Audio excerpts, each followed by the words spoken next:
I made this digest in 2 parts because everyone knows the real money's in franchising. I learned it from watching you, George Lucas. So just what are we digesting then? Status symbols. Yeah, that's right. I'm not afraid to use a long vowel to make my point. You better just check yourself before I bust out the umlauts, yo. Yeah.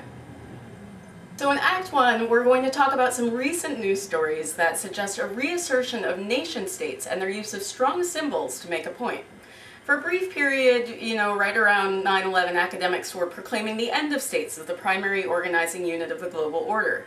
But the stories that we're digesting today suggest that not only is the state alive and well, it's determined to make sure that its power is symbolically evident.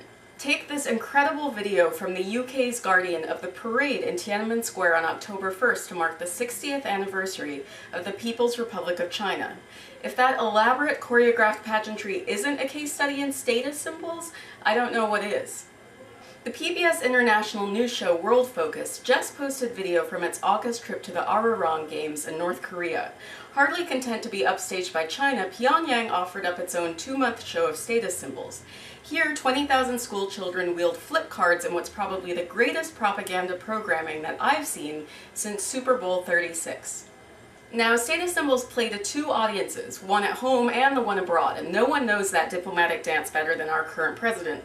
As the Wall Street Journal noted on Monday, Obama will deliver a direct symbol to China of its increasing status in foreign policy when he deliberately passes on a meeting with the Dalai Lama this week.